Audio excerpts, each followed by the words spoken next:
Once again, this is Dr. Phil Fernandes, the president of the Institute of Biblical Defense and the pastor of Trinity Bible Fellowship.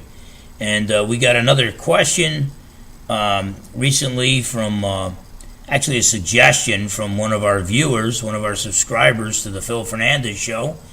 And he wanted me to try to explain Alvin Plantinga's ontological argument. Now, the ontological argument is basically an argument from the idea or the concept of God to God's existence, to show that God must exist just based on the definition, the concept of God. And there's been a debate about whether the traditional way of arguing the ontological argument, whether or not that is coherent or whether it's valid. But Alvin Plantinga, he used modal logic dealing with the idea of many, different possible worlds and what possible worlds could be actualized. Impossible worlds, like a world of square circles, or a world where there's a being that exists that's greater than the greatest possible being. Those would be impossible worlds.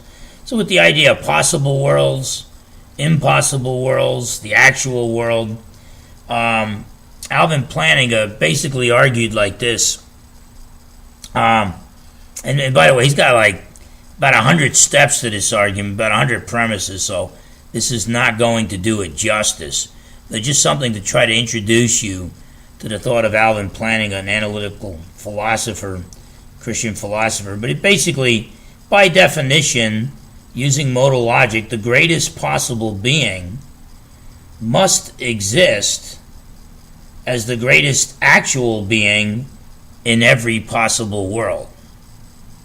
Let me repeat that. The greatest possible being, by definition, the greatest possible being must exist as the greatest actual being in every possible world.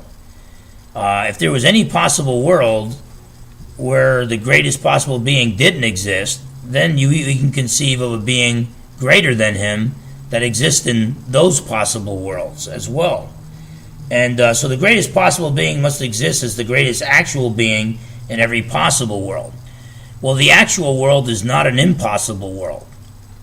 If the actual world were an impossible world, it wouldn't be the actual world. It'd be impossible for that world to be actualized. So therefore, the actual world is one of the possible worlds. And since we've already established that by definition, the greatest possible being must exist as the greatest actual being in every possible world, then, since the actual world is one of those possible worlds, that the greatest possible being must exist as the greatest possible being in this actual world. Okay? Now, Norman Geisler is a Thomist. Norman Geisler uses Thomistic philosophy where you have to start in the realm of being.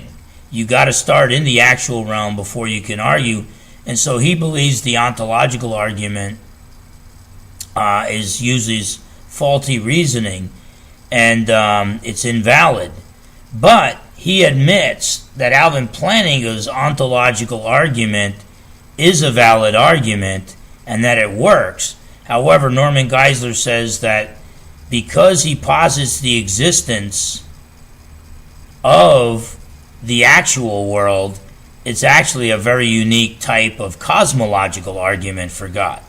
So whatever way you look at it, whether you look at it as an ontological argument or a cosmological argument, you got Christian thinkers on both sides of the fence, and even some non-Christians who accept the ontological argument.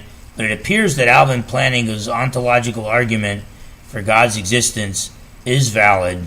The greatest possible being, God is by definition the greatest possible being, and the greatest possible being must exist as the greatest actual being in every possible world. The actual world is not an impossible world, it's one of the possible worlds that was actualized. Therefore, God exists as the greatest actual being in this possible world, the actual world. God actually exists.